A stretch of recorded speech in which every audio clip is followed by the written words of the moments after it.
Today we're continuing to read the Pilgrim's Progress. But now Greatheart replied, I am a servant of the God of heaven. My business is to persuade sinners to turn to God.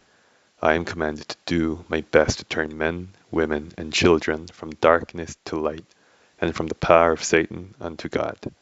And if this be indeed the ground of thy quarrel, let us fall to it as soon as thou wilt. Then the giant came up, and Mr. Greatheart went to meet him. And as he went, he drew his sword, but the giant had a club. So without more ado, they fell to it. And, at the first blow, the giant struck Mr. Greatheart down upon one of his knees. With that, the women and children cried out. So Mr. Greatheart, recovering himself, laid about him in full lusty manner, and gave the giant a wound in his arm. Thus he fought for the space of an hour, to that height of heat, that the breath came out of the giant's nostrils, as the heat doth out of a boiling cauldron. Then they sat down to rest them, but Mr. Greatheart betook himself to prayer. Also the women and children did nothing but sigh and cry all the time that the battle did last. When they had rested them, and taken breath, they both fell to it again, and Mr. Greatheart with a blow fetched the giant down to the ground. Nay, hold, and let me recover, quoth he. So Mr. Greatheart fairly let him get up. So to it they went again, and the giant missed but little of breaking Mr. Greatheart's skull with his club. Mr. Greatheart, seeing that, runs to him in the full heat of his spirit, and pierceth him under the fifth rib. With that the giant began to faint, and could hold up his club no longer. Then Mr. Greatheart seconded his blow, and smote the head of the giant from his shoulders. Then the women and children rejoiced, and Mr. Greatheart also praised God for the deliverance he had wrought. When this was done, they amongst them erected a pillar, and fastened the giant's head thereon, and wrote under it in letters that passengers might read. He that did wear this head was one that pilgrims did misuse. He stopped their way, he spared none, but did them all abuse, until that I, Greatheart, arose, the pilgrim's guide to be, until that I did him oppose, that was their enemy. Now I saw that they went to the high ground that was a little way off, cast up to be a prospect for pilgrims. That was the place from whence Christiana had the first sight of Faithful his brother. Wherefore here they sat down and rested. They also here did eat and drink and make merry, for that they had gotten deliverance from this so dangerous an enemy. As they sat thus and did eat, Christiana asked the guide if he had caught no hurt in the battle. Then said Mr. Greatheart, No, save a little on my flesh.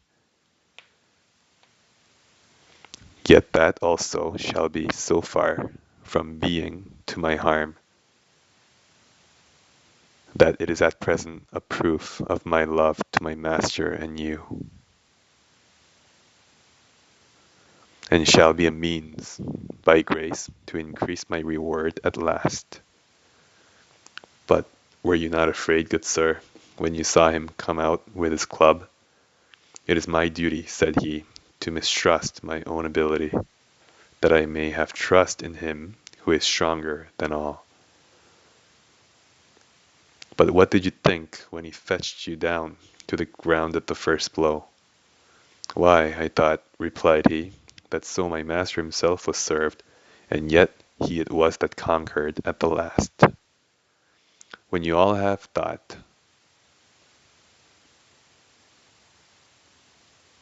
what you please, I think God has been wonderful good unto us, both in bringing us out of this valley, and in delivering us out of the hand of this enemy.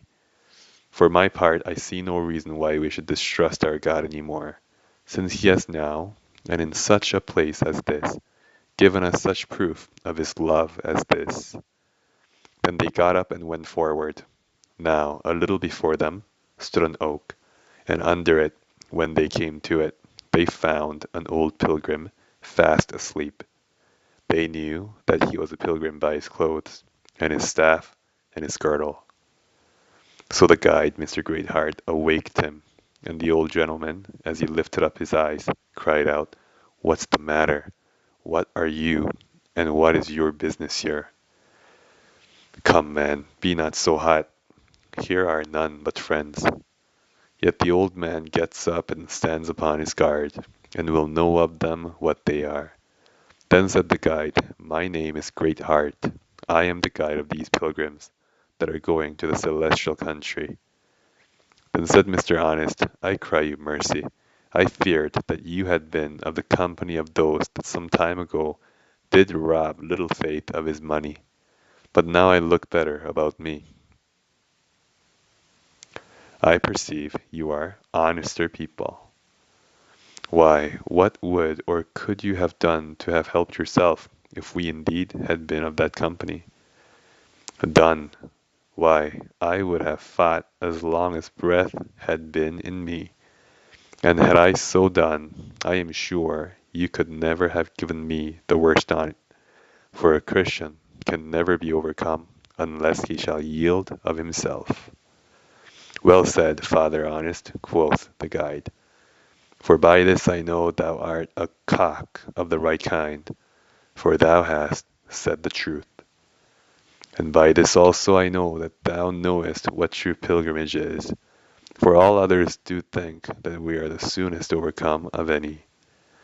Well, now we are so happily met, pray let me crave your name, and the name of the place you came from." "My name I cannot, but I came from the town of Stupidity. It lieth about 4 degrees beyond the city of Destruction." "Oh, are you that countryman? Then I deem I have half a guess of you. Your name is Old Honesty, is it not?" So the old gentleman blushed and said, "Not Honesty, but Honest is my name, and I wish that my nature may agree to what I am called." "But, sir," said the old gentleman, "how could you guess that I am such a man, since I came from such a place?" "I had heard of you before by my master, for he knows all things that are done on the earth. But I have often wondered that any should come from your place, for your town is worse than is the city of Destruction itself. Yes, we lie more off from the sun, and so are more cold and senseless.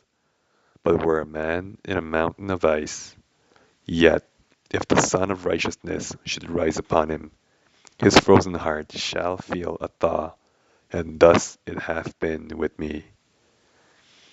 "I believe it, Father Honest, I believe it, for I know the thing is true."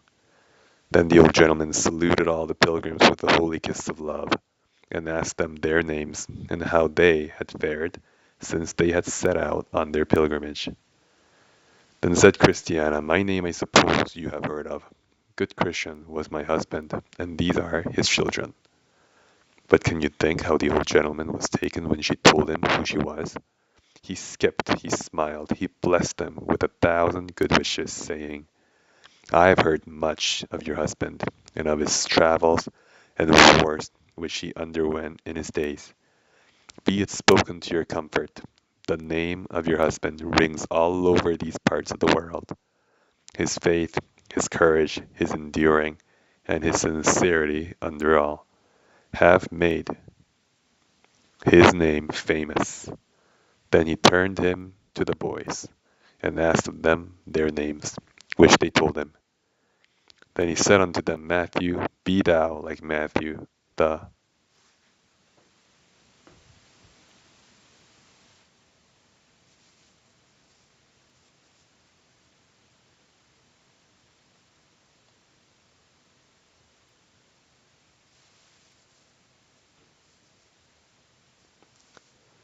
publican, not in vice, but in virtue."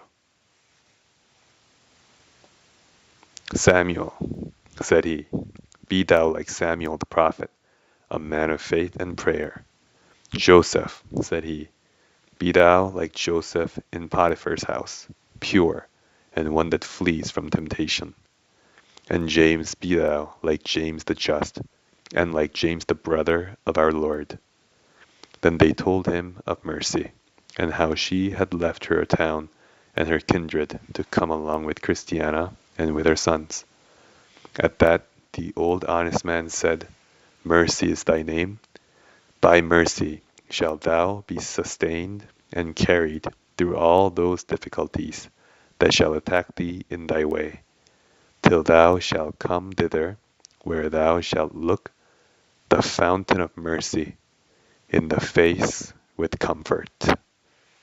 And that's the end of the reading for today. Have a good day.